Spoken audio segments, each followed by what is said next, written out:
আমার সামনে দুটা জিনিস দেখতে পাচ্ছেন, বলবো দুটার ঘটনা একটা একটা করে। এটা হচ্ছে মধু, এটা হচ্ছে রসুন। আমরা সবাই জানি, হ্যাঁ, রসুনটা দেখেই চেনা যাচ্ছে, বাট মধুটা আমি বলে দিলাম। আমাদের একটা টেন্ডেন্সি আছে যে কিছু কিছু জিনিস করতে করতে আমরা বেশি করে ফেলি। হ্যাঁ, তো অনেকে আমরা জানি বা শুনে থাকি, বা হয়তো কারো কাছে শুনেছি যে মধু খেলে আমাদের সেটা সেক্সুয়ালিটি বাড়িয়ে দেয় কিংবা যৌনবর্ধক। তো একটা পেশেন্ট, আমার অনেক পুরনো পেশেন্ট, হ্যাঁ, উনি এক ফলো আপে এসে বলে কি, স্যার আমার হঠাৎ করে ডায়াবেটিস অনেক বেড়ে গেল। তা আমি বললাম যে তাহলে আপনি একটা টেস্ট করান, হিমোগ্লোবিন A1C।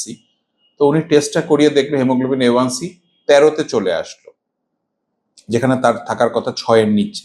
তো আমি ওনাকে বললাম, আপনি গত 2-2.5 মাস 3 মাসে এমন কি হলো যে আপনার হিমোগ্লোবিন সিটা এত বেড়ে গেল? আপনার তো এর আগে, আমি তো আপনাকে অনেকদিন ধরে দেখছি।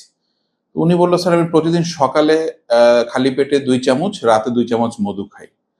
তা আমি বললাম, কেন? বললো, স্যার এটা তো যৌন চাহিদা বাড়ায়। তো দেখেন, উনি যৌন চাহিদা বাড়াতে গিয়ে, হ্যাঁ, দেখেন ডায়াবেটিসের মাধ্যমে এতই বেড়ে গেল ডায়াবেটিসটা যে ওনার যৌন চাহিদা আবার কমা শুরু করবে, যার কারণ আমরা সকলেই জানি যে ডায়াবেটিস থেকে আমাদের লিবিডো কমে। তো সুতরাং এগুলো অতিরিক্ত খাওয়া যাবে না। কতটুকু খাবেন কি না খাবেন সেটা আপনার ডক্টর বলে দিবে। রসুন নিয়ে একটা মজার গল্প বলি। আরেকটা পেশেন্ট, উনি শুনেছেন সকালে বিকালে খালি পেটে কয়েক কোয়া রসুন খেলে নাকি সেক্সুয়াল অ্যাক্টিভিটি বাড়ে, যৌন চাহিদা বৃদ্ধি পায়। ওনার 3 থেকে 3.5 মাস আগে একটা অপারেশন হয়েছিল পেটের, হ্যাঁ, একটা স্টমাকের একটা অংশ ওনার ফেলে দিতে হয়েছিল, বেশ বড় ধরনের একটা অপারেশন। তো এরপরে উনি রসুন খাওয়া শুরু করলো, যেটা নাকি যৌন চাহিদা বাড়ায়। তো আমরা জানি যে রসুন স্টমাকের বা গাটের যে জায়গাটা অ্যাবজর্পশন হয়, ওনার ওই জায়গাটাই কিন্তু ফেলে দেওয়া হয়েছিল। তো সুতরাং ওনার আর রসুন সহ্য হচ্ছে না, রসুন হজমও হচ্ছে না, সিভিয়ার বদহজম এবং ম্যালঅ্যাবজর্পশন সিনড্রোম নিয়ে উনি হাসপাতালে ভর্তি হলো।